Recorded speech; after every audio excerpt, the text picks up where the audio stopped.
Hi, welcome back to Scripture Explorers. I'm James. And I'm Aria. And we're the Scripture Explorers.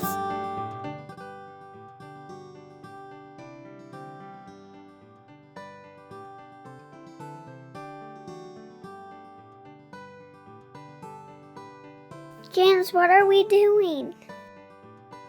I want to follow the missionaries and see what they do.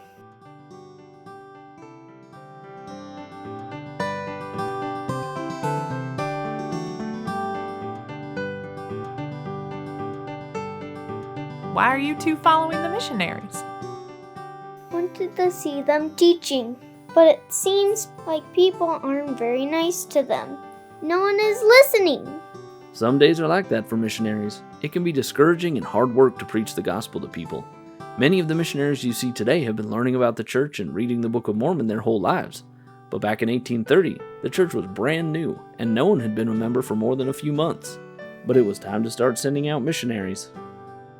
Did they have little name tags and more suits like they do now? Things may have looked a little different. There was no missionary training center, and missions could last for a very long time. But what the missionaries would teach was the same. They would teach about the Book of Mormon and the gospel of Jesus Christ. Did people then listen more than people now? Let's take a quick look at our restoration timeline to learn more about this. Up until now, we've been looking at the timeline that showed us many years, but today, let's look at a timeline of just the year 1830. It was a big year for the church. In March of 1830, the Book of Mormon was published. In April, the church was organized. In July, Emma started making the first hymn book, and in September of 1830, there was a conference. Just after that conference, and through the end of December, a lot of people were called to be missionaries for the church. Among those called to be missionaries were Peter Whitmer, John Whitmer, Thomas B. Marsh, and Parley P. Pratt. Did they get to teach and baptize a lot of people? Well, yes, they did, although it didn't happen the way they thought it would. They had been called on a mission to teach the Native Americans in some of the tribes on the American frontier. They spent a lot of time trying to teach members of these tribes, but in the end, none of them listened to the gospel message. But you said they taught and baptized a lot of people. They did. Those people just weren't the Native Americans. They actually had a lot of success in teaching and baptizing many people in a town called Kirtland, Ohio.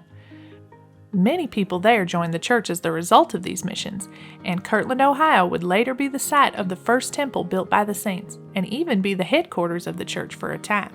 So it might have felt like the mission was a failure in the moment, since the Native Americans didn't listen to the message. But it turns out, God had many reasons for sending them on that mission, and building up the church in Ohio turned out to be a very important one. Over time, you'll see that many of the most important things that happened in church history happened in Kirtland, Ohio, thanks to these missionaries. Oh, look! The missionaries are talking to someone that wants to listen to them. Do you think they'll be baptized? Maybe so. God has a way of guiding His missionaries right where He needs them, even if it's not where they expected to go. Thanks for watching.